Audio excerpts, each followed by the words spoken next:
Friends, இப்போ நான் பார்க்க போகிறேன்னா ராஜ்மா மசாலா செமி கிரேவி செஞ்சுக்கலாம். இதுக்கு வந்து ராஜ்மாவை வேக வச்சு எடுத்துருக்கேன். அப்புறம் வெங்காயம், தக்காளி, இஞ்சி, பூண்டு, பச்சை மிளகாய் இதெல்லாம் வந்து கட் பண்ணி எடுத்து வச்சுருக்கேன். இதை வந்து நம்ம வதக்கி அப்புறம் கிரேவி தாளிக்கலாம். ஒரு வானிலையில் பட்டர் சேர்த்துட்டு பட்டை, கிராம்பு, ஏலக்காய் இதெல்லாம் சேர்த்துக்கலாம். இதில் வெங்காயம், தக்காளி, இஞ்சி, பூண்டு, பச்சை மிளகாய் எல்லாத்தையும் வதக்கிக்கலாம்.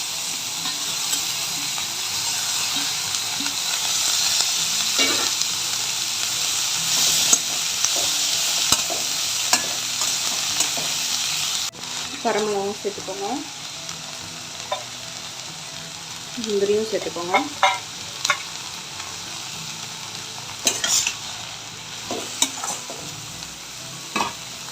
கொஞ்சம் வாட்டர் ஆட் பண்ணிக்கலாம். இதை கிரைண்ட் பண்ணி எடுத்துக்கலாம். இதில் பட்டர் சேர்த்துக்கலாம்.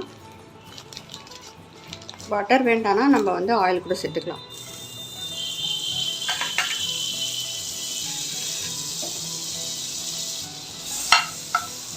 இதில் மஞ்சள் பொடி, மிளகாய் பொடி, குழம்பு மிளகாய் பொடி,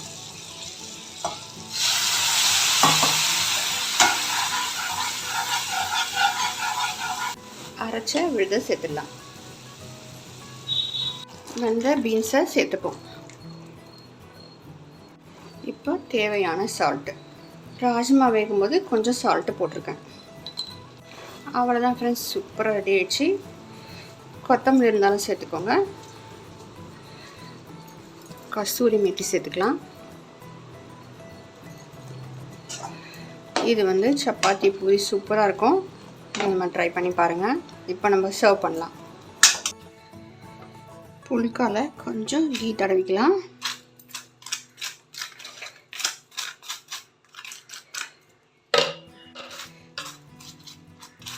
திருப்பிட்டு கொஞ்சம் தடவிக்கலாம். ஃப்ரெண்ட்ஸ், சூப்பராக அருமையாக புல்காவோட ராஜ்மா கிரேவியை சர்வ் பண்ணலாம். நீங்கள் நம்ம ட்ரை பண்ணி பாருங்கள். பிடிச்சி லைக் பண்ணுங்கள், சப்ஸ்கிரைப் பண்ணுங்கள் ஃப்ரெண்ட்ஸ். தேங்க்யூ. தேங்க்ஸ் ஃபார் வாட்சிங்.